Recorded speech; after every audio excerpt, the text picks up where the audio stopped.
Olá, tudo bem, gente? Boa tarde, bom dia, boa noite. Não sei qual horário que você vai ver esse vídeo, mas nós estamos aqui para dar continuidade ao nosso estudo do livro de Mateus. E hoje nós vamos estudar o capítulo número 6 de Mateus. Eu gostaria que você compartilhasse, que você desse o seu link, que você falasse com outras pessoas o quanto esse estudo tem sido edificador para a sua vida, o quanto esses vídeos têm te ensinado mais de Deus, para que você possa também ajudar outras pessoas a aprenderem mais do Senhor. Porque quanto mais a gente aprende de Deus, mais pertinho dele a gente se encontra nesse relacionamento tão necessário que nós vivemos e precisamos nos nossos dias. Vamos lá então? Vamos lá então? Sem mais delongas, vamos ao capítulo 6 de Mateus. Vamos lá, diz assim a palavra do Senhor. Tenham o cuidado de não praticar suas obras de justiça diante dos outros para serem vistos por eles. Se fizerem isso, vocês não terão nenhuma recompensa do Pai Celestial. Então, aqui já começa com uma advertência. Nós precisamos nos guardar de exercer, nós precisamos nos guardar de praticar, nós precisamos evitar praticar, exercer justiça diante das outras pessoas. A justiça própria que nós queremos, às vezes, para nos justificar de algum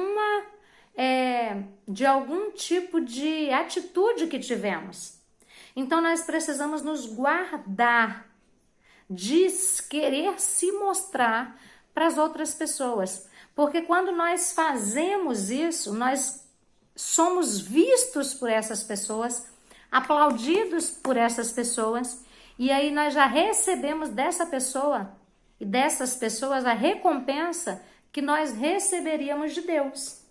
Então, quando você fizer algo, é isso que a palavra vai continuar nos dizendo, faça em oculto, em secreto, para que Deus, que tudo vê, te recompense.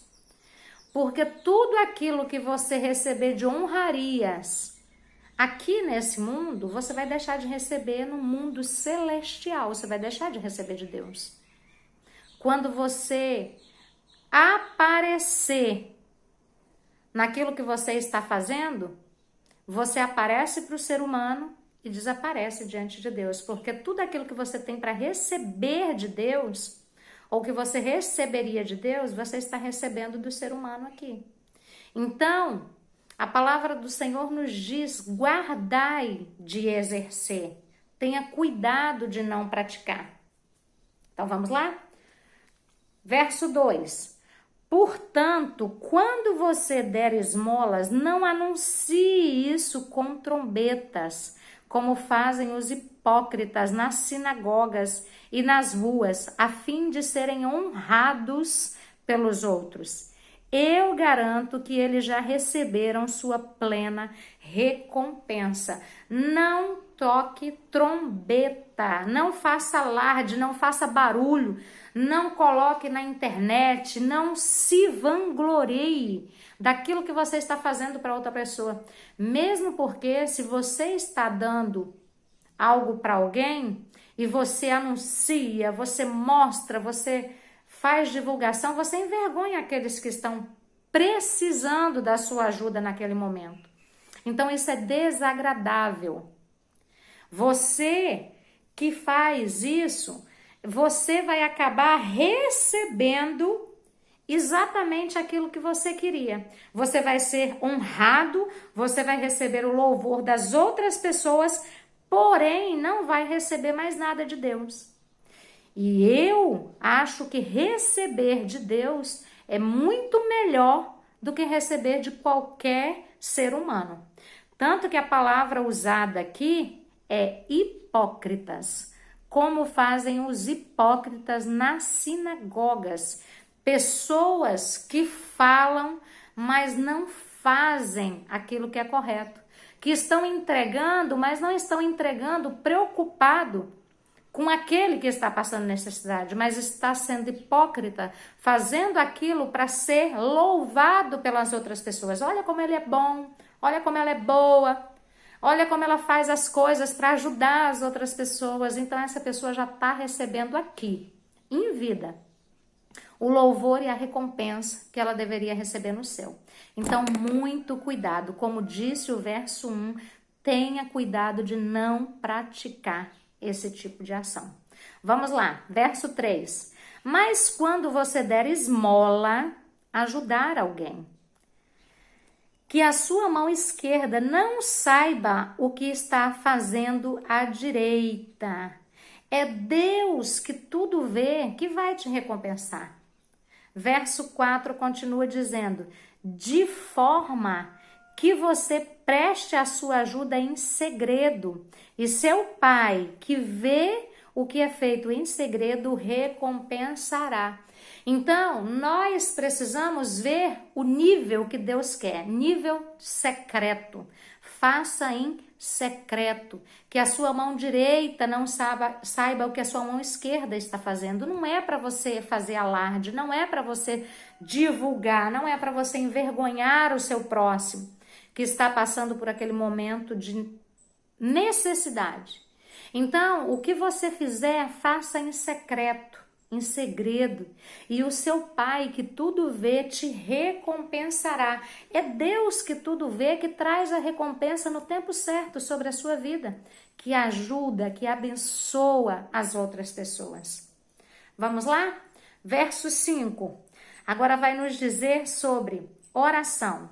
E diz assim a palavra do Senhor: e quando vocês orarem, não seja como os hipócritas. Eles gostam de ficar orando em pé nas sinagogas e nas esquinas, a fim de serem vistos por outros.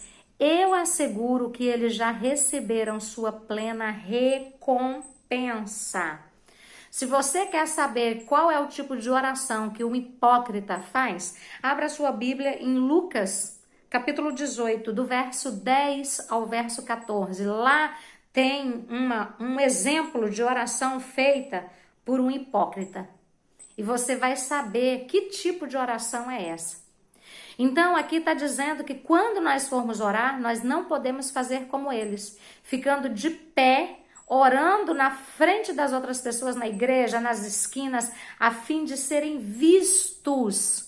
Aqui de novo fala da postura de se mostrar, da vaidade, da necessidade de receber louvor e aplausos dos seres humanos.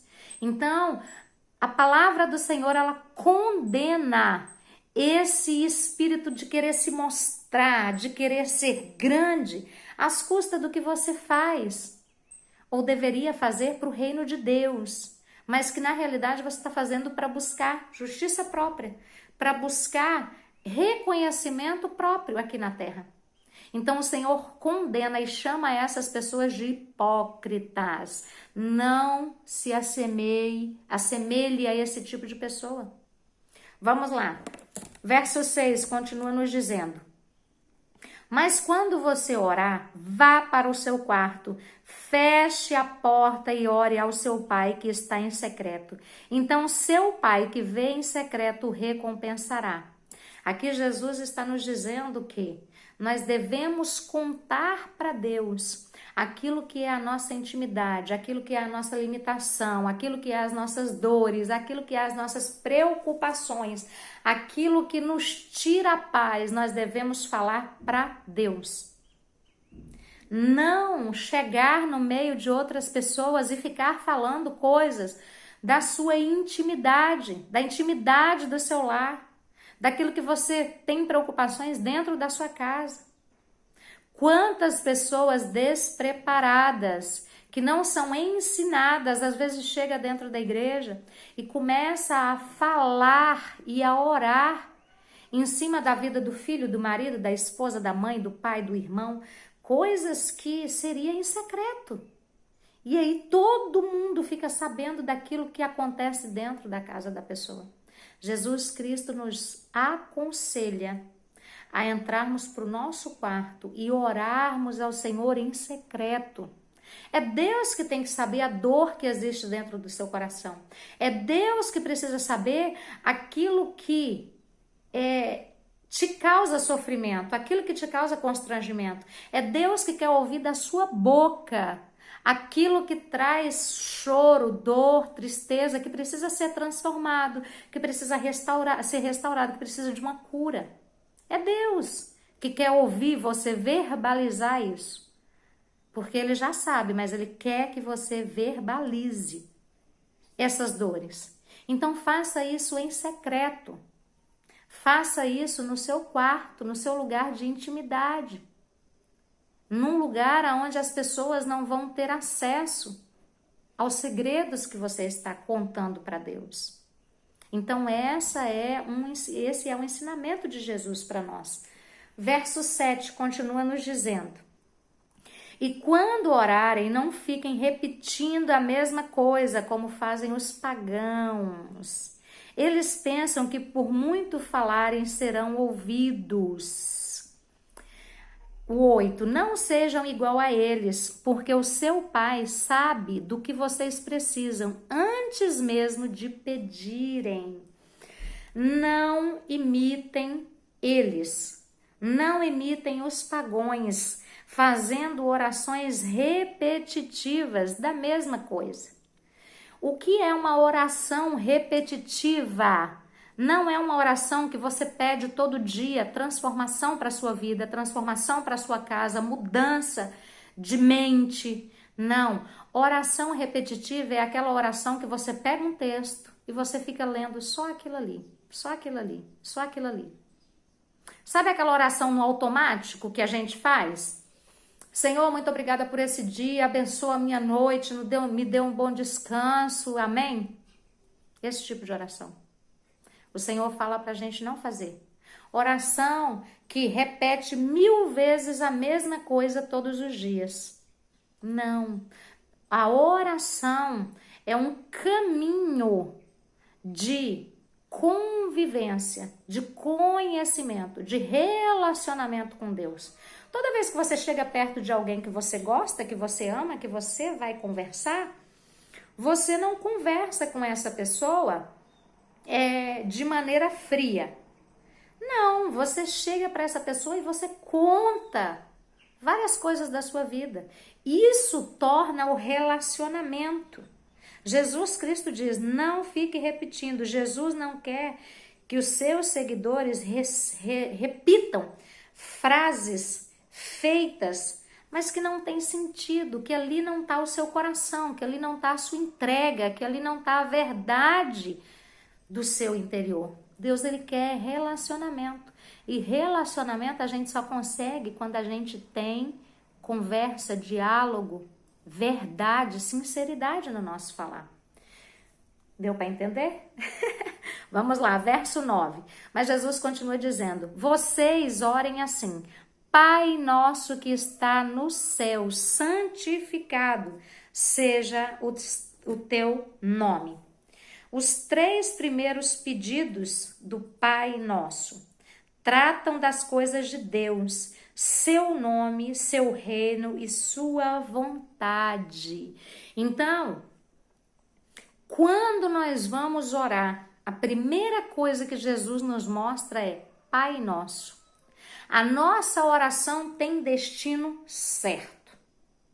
A nossa oração tem um destinatário. Que destinatário é esse? É Deus. O endereço para onde essa oração tem que ir é para Deus. Então isso tem que ficar muito claro para nós. A nossa oração tem que ser feita a Deus e a mais ninguém. Então essa é uma advertência de Jesus. Pai nosso que está no céu, santificado seja o teu nome. O endereço é para Deus. O atributo de Deus. Quais são os atributos de Deus? Deus, ele é santo. Deus, ele é fiel. Deus, ele é leal. E a gente precisa exaltar os atributos, as qualidades que Deus tem.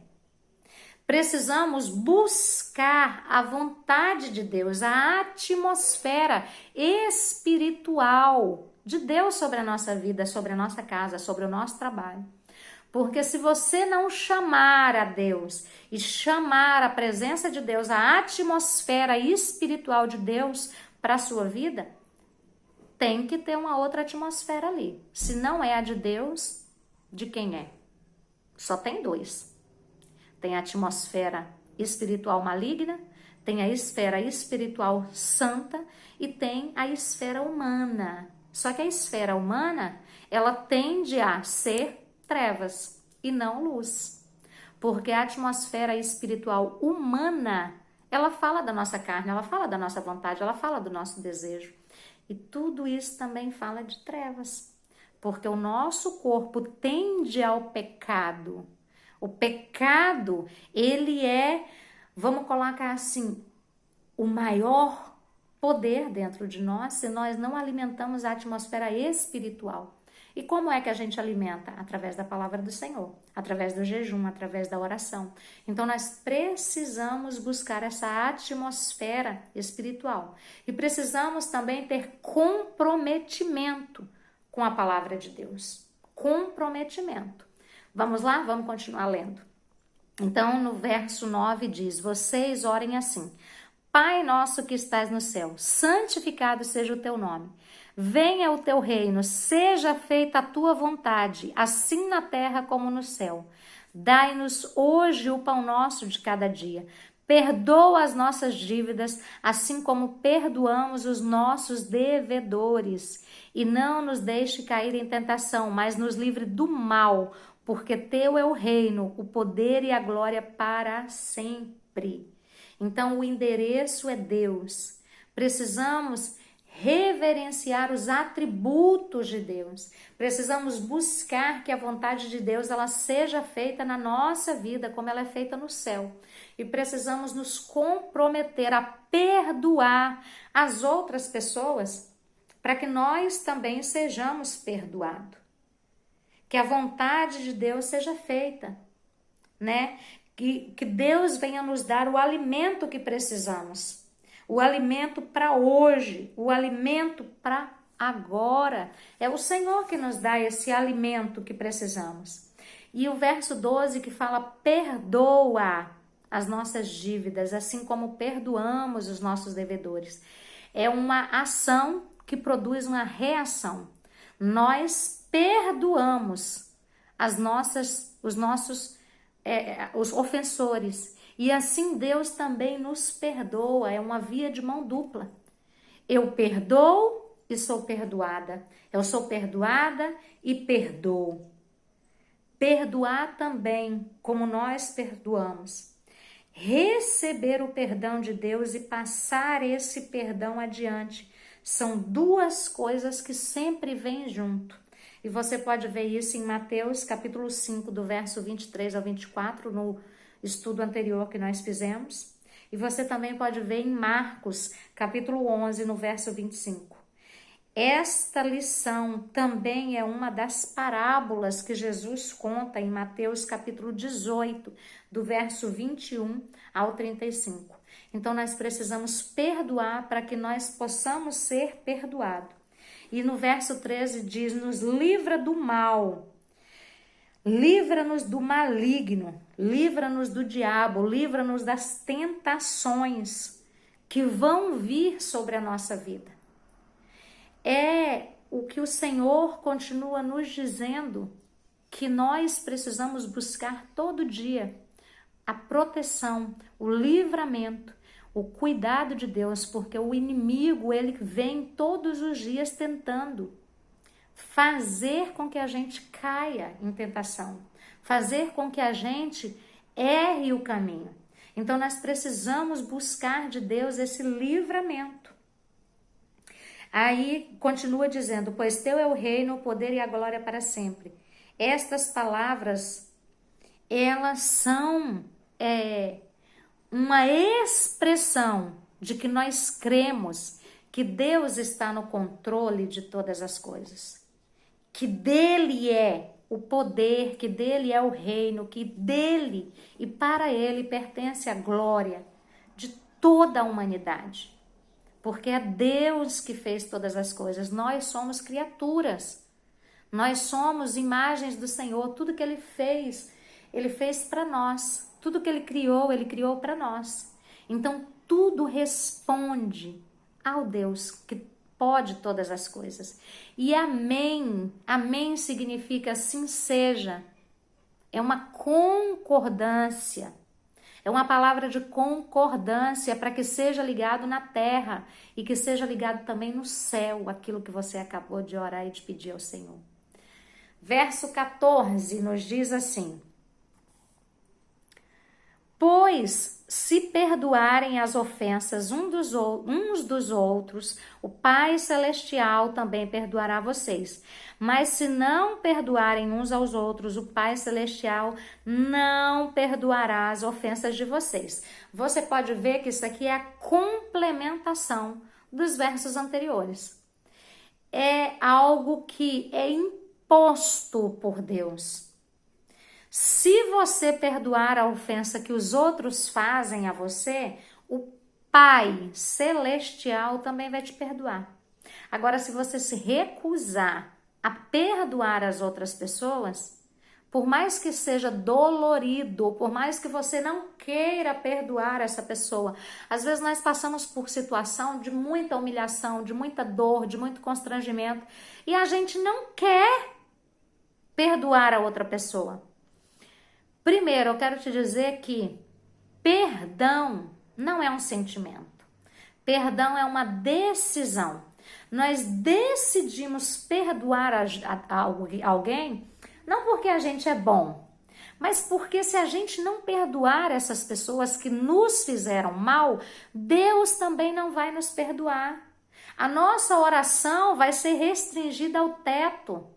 A nossa oração não vai chegar a Deus, não vai ter efeito. Porque se nós não perdoamos, nós não somos perdoados. E nós pecamos todos os dias. Nós pecamos em pensamentos, palavras, ações, omissões. Nós pecamos.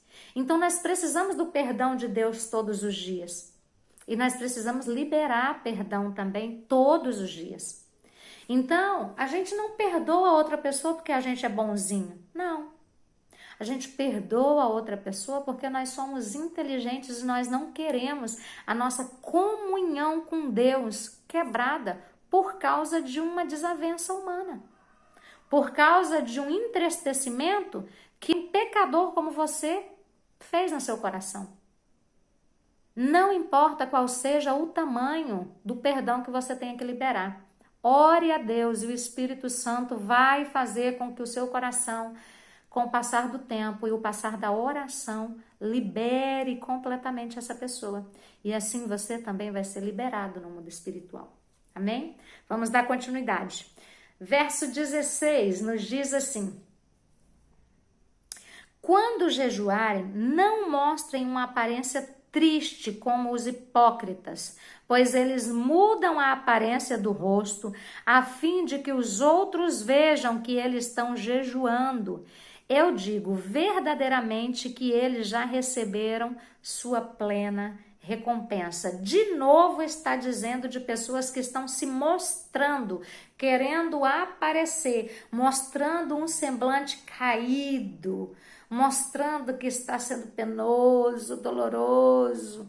E quando você chega perto dela, não é porque eu estou jejuando, eu estou buscando a santificação, não é porque eu estou buscando a Deus e está muito difícil. Deus não se agrada disso. Jesus diz que ele já recebeu a sua recompensa. Por quê? Porque ele está querendo se mostrar para os outros. De novo, a vaidade entra aí. Está querendo mostrar para as outras pessoas aquilo que deveria ser secreto entre ela e Deus. E continua dizendo, verso 17: ao jejuar, arrume o cabelo, lave o rosto, para que não pareça aos outros que você está jejuando. jejuando, mas apenas ao seu pai, que vê em secreto, e o pai que vê em secreto o recompensará. De novo, unge a sua cabeça com óleo. Naquela época, o óleo ele tinha função de perfumaria, né? Ele tinha a função de dar beleza à pessoa. A pessoa passava óleo, né? E ela se ungia e aquilo trazia um frescor, né? Sobre a vida dela. Então, Jesus Cristo está falando pra gente. Se você vai jejuar, arrume o seu cabelo, passe uma maquiagem, lave o seu rosto, escove os seus dentes, fica cheiroso. Anima o seu rosto, o seu semblante, para que as pessoas não vejam que está sendo um fardo para você jejuar. Se possível, quando você for jejuar, se você puder, fique em casa, se reclua, fica um tempo de reclusão, onde você possa ler a Bíblia, onde você possa ouvir louvores, onde você possa ouvir pregações, onde você possa ler um bom livro que fala da palavra de Deus, que te ensina sobre Deus, que te leva para um relacionamento melhor com o Senhor. Então, se possível, faça isso. Se não, se arrume, se embeleze, tome banho, lave seu rosto, penteie seu cabelo, passa uma maquiagem, passa perfume e saia feliz, porque o Senhor que vê em secreto vai te recompensar. É muito melhor ser recompensado por Deus do que ser recompensado pelos homens. Vamos lá? Verso 19. Não acumulem para vocês tesouros na terra, onde a traça e o ferrugem destrói, e onde os ladrões arrombam e furtam. As traças e os ferrolhos destroem. Hoje, a riqueza de uma pessoa, ela não é apenas dinheiro, mas ela também roupa fina, tapetes caros, objetos de metais, e isso tudo se deteriora com o tempo. Não tem como ser diferente. Em Tiago, capítulo 5, verso 2 e 3, diz sobre isso. No tempo antigo, as pessoas guardavam essas coisas. Então, a palavra do Senhor nos diz que coisas materiais, elas se consomem, elas se acabam. Você pode dar 500 mil reais num carro hoje. Daqui um ano ele vai estar desgastado. Você tirou ele da fábrica, o valor dele já cai. Você compra uma roupa, você usa ela, pronto, o valor dela já acabou. Você compra um sapato, um cinto, eu comprei um sapato esses tempos atrás, lindo, maravilhoso.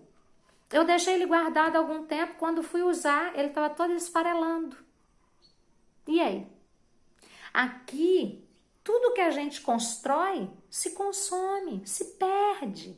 Então, o Senhor Jesus está dizendo para a gente, não perca o seu tempo só acumulando tesouros na terra, porque aqui se deteriora e o ladrão chega e rouba, leva embora.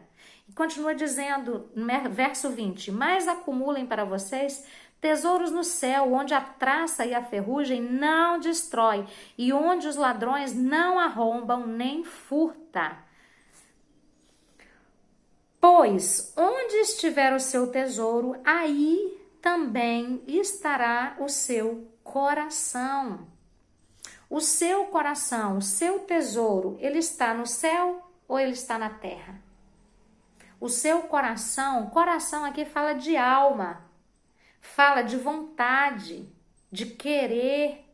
De onde está o seu querer? Aonde está a sua vontade? A sua vontade está nas coisas da terra ou a sua vontade está nas coisas do céu?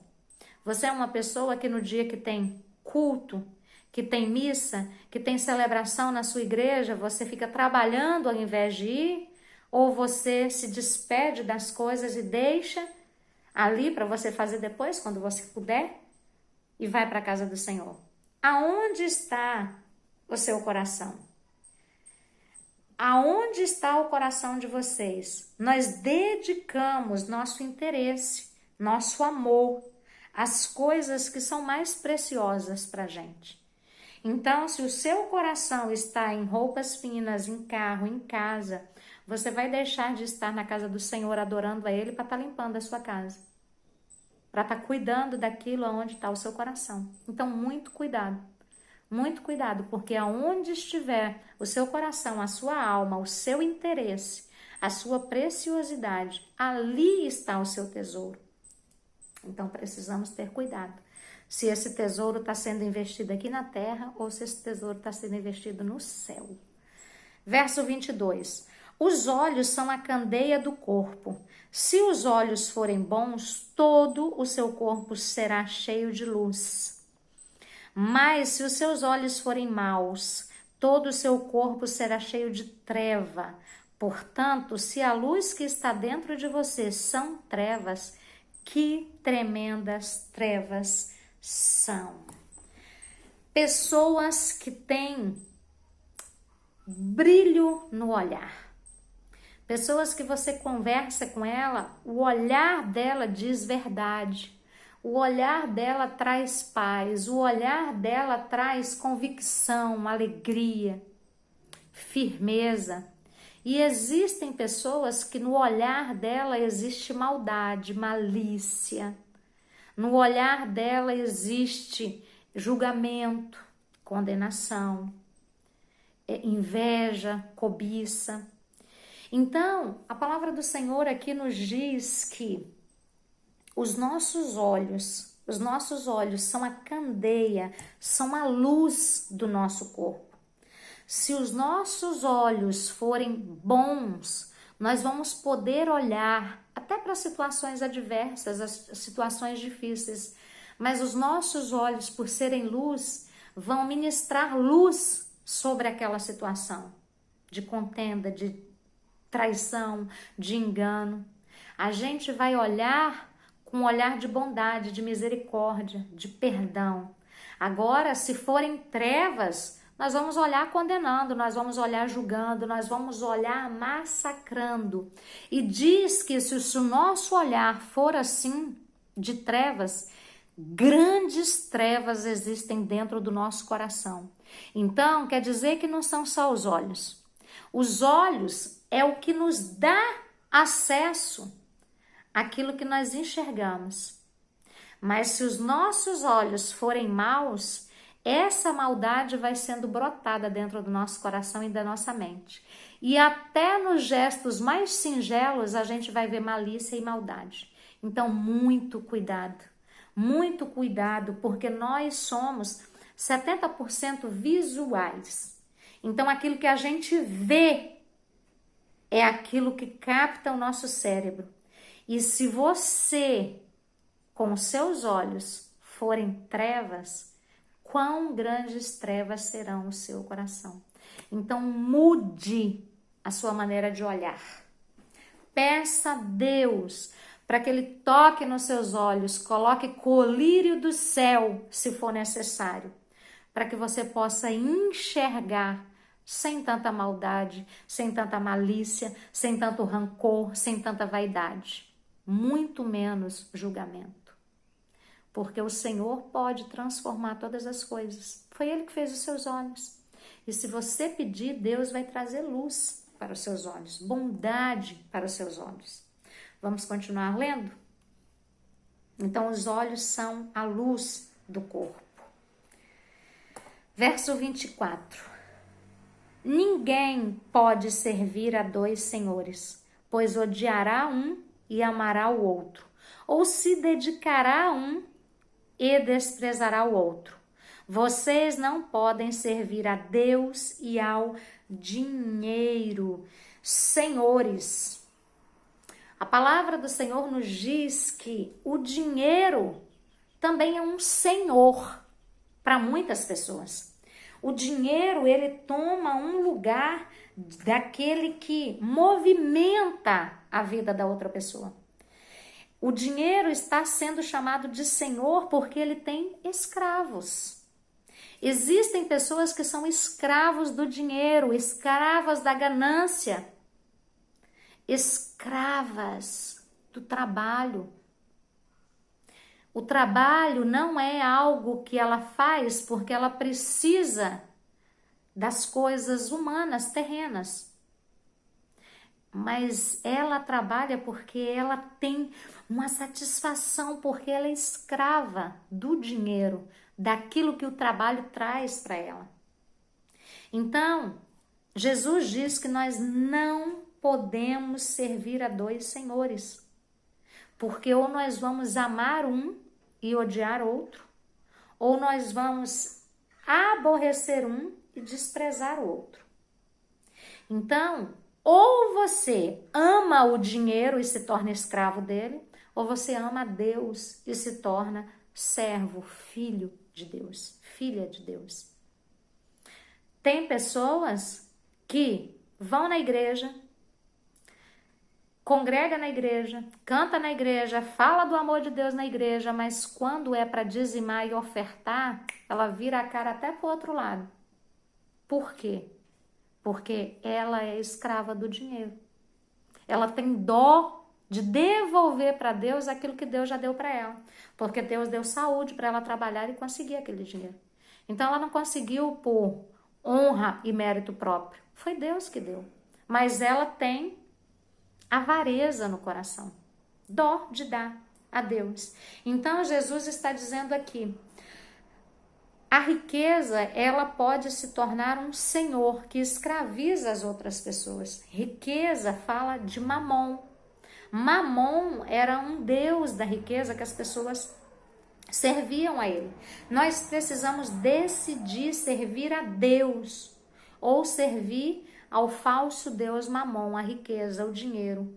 O amor ao dinheiro, o amor ao dinheiro é a raiz de todos os males. Não é a necessidade do dinheiro, mas é o amor ao dinheiro. É a inversão de valores. Não, eu preciso do dinheiro para poder me sustentar, pagar meu aluguel, comprar minhas coisas. Amém, isso é normal. E Deus proporciona isso para nós. Agora, quando você tem amor ao dinheiro, até comprar coisas boas para você e para sua casa, você evita. Você compra o mais barato, você compra o menos bom. Por quê? Porque você quer guardar, quer juntar. Entende? Então isso é amor ao dinheiro, é zelo ao dinheiro. Você está sendo escravo do dinheiro. E Deus, ele condena isso. Ele não se agrada, verdadeiramente ele não se agrada. Porque ele não divide a glória dele com ninguém. Verso 25 nos diz assim: portanto, eu digo, não se preocupe com sua própria vida, quanto ao comer ou beber, nem com seu próprio corpo, quanto ao que vestir. Não é a vida mais importante que a comida e o corpo mais importante do que a roupa? Jesus Cristo está nos dizendo, não se preocupem com a sua própria vida. É a ansiedade pelo que vai acontecer amanhã. E aí a gente começa a sofrer com antecedência por aquilo que às vezes a gente nem precisa, mas a gente quer. Ganância. 26 nos diz assim: observem as aves do céu, não semeiam, nem colhem, nem armazenam em celeiro, contudo o Pai Celestial as alimenta. Vocês não têm muito mais valor do que elas? Quem de vocês, por mais que se preocupem, pode acrescentar uma hora que seja a sua vida? Uma hora que seja a nossa vida?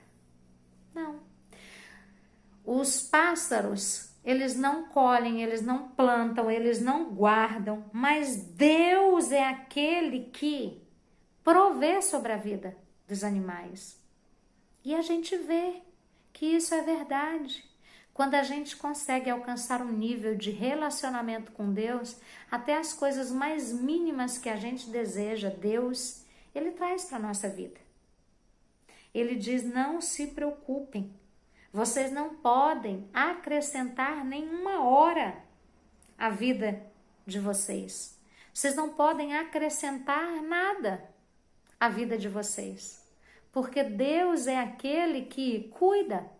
Os animais, ele fala, os animais não colhem, não guardam.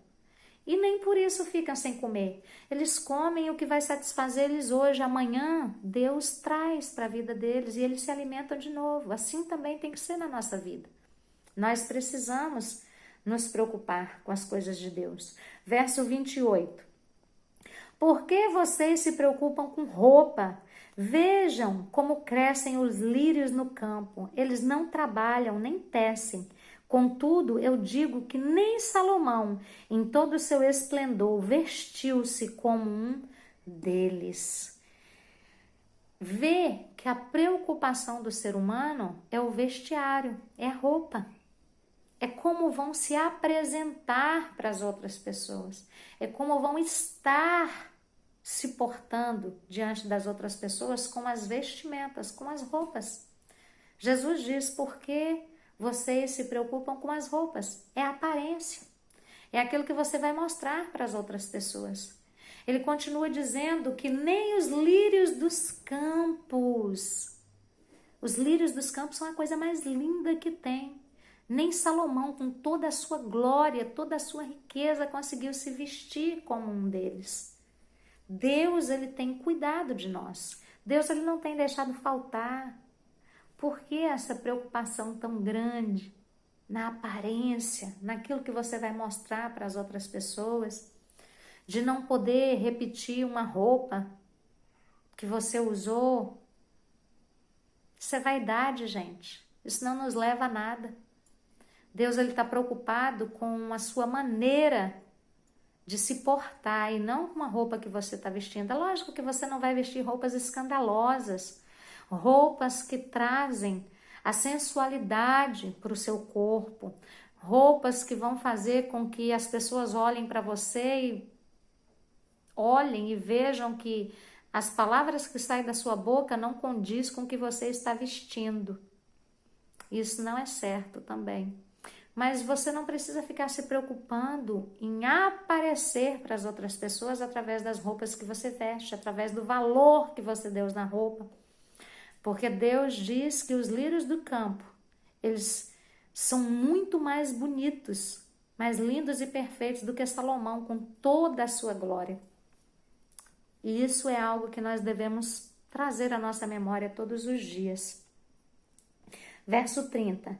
Se Deus veste assim a erva do campo, que hoje existe e amanhã é lançada ao fogo, não vestirá muito mais a vocês, homens de pequena fé? Deus cuidará de você.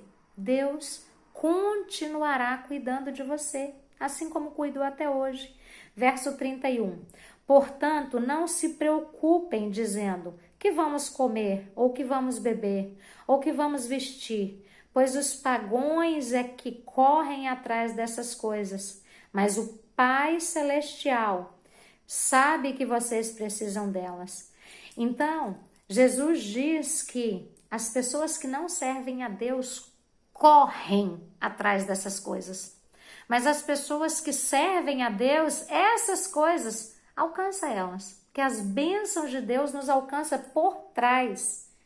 Nós precisamos aprender a deixar a bênção de Deus nos alcançar e não corrermos atrás dela, porque isso são o que as pessoas que não servem a Deus fazem, elas correm atrás da bênção, mas aqueles que servem a Deus, as bênçãos correm e alcançam elas por trás. Verso 33. Busquem, pois, em primeiro lugar o reino de Deus e a sua justiça, e todas essas coisas serão acrescentadas a vocês. Portanto, não se preocupem com o amanhã, pois o amanhã trará as suas próprias preocupações. Basta a cada dia o seu próprio mal. Verso 33. Busquem, pois, em primeiro lugar o reino de Deus e a sua justiça. A chave para nós vivermos uma vida abençoada, próspera, é nós vivermos o reino de Deus e a justiça de Deus. E assim Deus acrescenta o que nós precisamos. Verso 34. Portanto, não se preocupem com o amanhã, pois o amanhã trará as suas próprias preocupações. Basta a cada dia o seu próprio mal. Cada dia trará as suas próprias preocupações. Todos os dias tem coisas ruins acontecendo no mundo e à nossa volta. Nós precisamos dar um basta, um pare na nossa ansiedade de querer saber o que vai ser amanhã. Mas amanhã, o que vai acontecer amanhã? Se isso está desse jeito hoje, imagine amanhã. Para. Basta cada dia o seu mal. Nós precisamos parar de ficar ansiosos pelo que vai acontecer amanhã. Nós precisamos aprender na palavra do Senhor a não fazer nada para mostrar para o ser humano, para mostrar para o homem. Nós precisamos aprender a ter um relacionamento com Deus e fazermos as coisas que agradam a Deus, que louvam a Deus, que edificam o nome do Senhor. Fazer o que Deus manda e descansar em Deus. Porque muitas coisas no mundo traz medo. E medo é falta de fé. A ansiedade, ela é um medo disfarçado. A ansiedade, ela é um medo disfarçado. E isso pode trazer grandes perdas para a nossa vida. Então, atente à palavra do Senhor, às ordenanças do Senhor. Siga o que a palavra do Senhor nos diz, te ensina. Somente assim você vai conseguir vencer, romper com as coisas e as preocupações desse mundo, com a vaidade, com o orgulho, com a altivez. Tudo aquilo que está em nós por causa do pecado pode ser tirado por causa do amor de Deus. Amém? Esse foi o capítulo 6 de Mateus, onde, glória a Deus, conseguimos aqui encerrar. Que esse estudo tenha sido um divisor na sua vida, tenha sido um ensino de Deus para a sua vida e que você possa ser muito abençoado através dessa palavra. E mais uma vez eu te peço, se você gostou, compartilha, curte, se inscreve e passe para as outras pessoas aquilo que você tem recebido de Deus. Não guarde só para você, porque Deus, Ele quer abençoar todos à nossa volta. Um grande abraço, fica com Deus.